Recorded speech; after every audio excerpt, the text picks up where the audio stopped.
Bonjour mon ami, je veux vous parler de la voiture Fiat Panda. Quel moteur dois-je choisir? Si vous conduisez principalement en ville, sur de courtes distances, vous n'avez besoin que de mobilité et de faibles coûts d'entretien, alors uniquement le moteur 1.2 8V.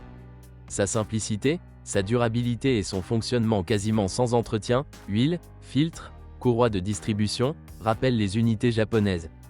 Il tolère également bien l'alimentation GPL, il est toujours installé en usine, mais il consomme encore peu, environ 6 L, 100 km.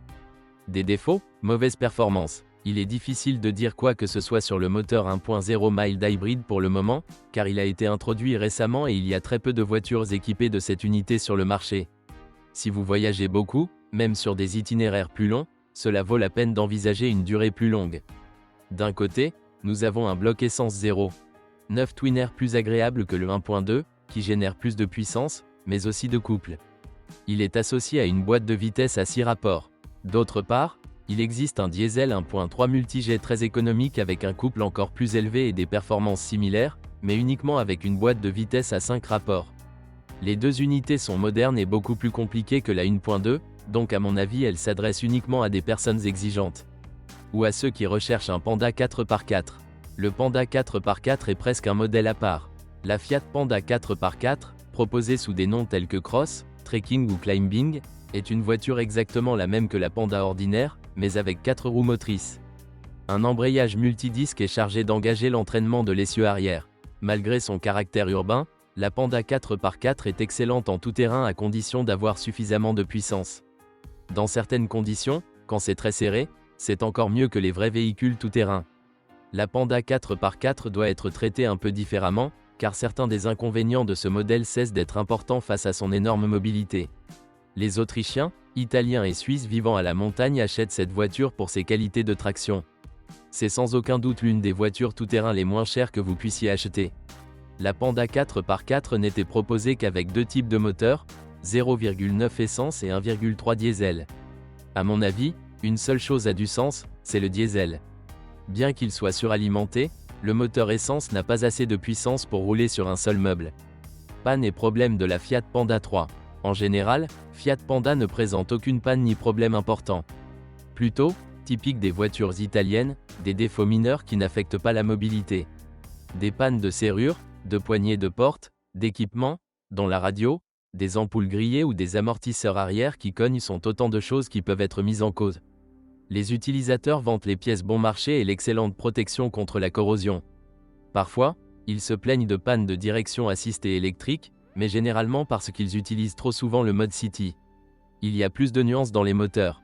Le moteur 1.2 de base souffre de fuite, faible qualité des produits d'étanchéité, et consomme parfois un peu trop d'huile, ajustement lâche. Cependant, ce sont des choses qui peuvent être ignorées car elles n'affectent pas de manière significative le fonctionnement, et même les fuites ne sont généralement que dues à la transpiration. Dans l'unité 0, 9 Twin Air, la plus grande menace est une panne du module multi-air. Il peut être remis en état à un stade précoce, ce que seuls certains ateliers font. Point. Le premier symptôme est un bruit provenant du dessous du capot, puis le voyant de contrôle du moteur. Le bruit peut également être généré par un entraînement de distribution par chaîne. Comme si cela ne suffisait pas, l'arbre d'équilibrage assure l'équilibre du moteur. Il y a aussi la turbocompression. En résumé, les Italiens voulaient forcer un moteur bicylindre économique qui ne fonctionnerait pas bien, ils sont donc allés trop loin en éliminant ces défauts en ajoutant des accessoires supplémentaires. Bien que bien entretenu, vidange tous les 10 000 km, ne pose pas de problème majeur, hormis les vibrations, l'achat de ce moteur n'a pas beaucoup de sens dans le modèle Panda.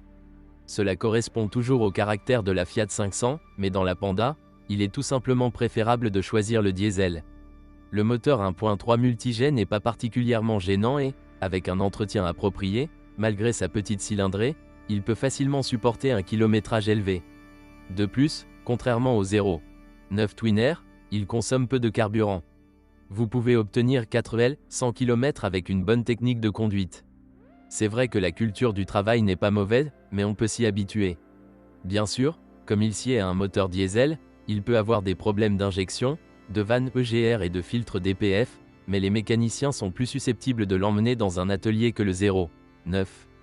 Comme si cela ne suffisait pas, cette unité n'utilisait pas de volant d'inertie bimasse. L'élément le plus sensible est le système de distribution, qui ne résiste pas aux pénuries d'huile. Comme il y a peu d'huile dans le système, son état doit être vérifié régulièrement. Enfin, il convient de mentionner la transmission automatique dualonique. Rare, mais cela arrive. Il s'agit d'une transmission dont vous avez besoin pour apprendre à conduire normalement. Lorsqu'il tombe en panne, peu d'ateliers le réparent, je le déconseille donc généralement. Vaut-il la peine d'acheter une Fiat Panda 3 ? Cela dépend des attentes. C'est certainement une voiture plus agréable et, du moins en apparence, plus moderne, et son intérieur est moins encombrant. Donc, s'il s'agit simplement de regarder, alors certainement oui. S'il s'agit d'une voiture pour la tyrannie, en ville ou pour le travail, il est définitivement préférable d'acheter la Panda 2, beaucoup moins chère. Merci de m'avoir écouté, n'oubliez pas de vous abonner à la chaîne et de noter ma vidéo. Si vous connaissez des problèmes avec cette voiture que je n'ai pas mentionné, assurez-vous de les écrire dans les commentaires.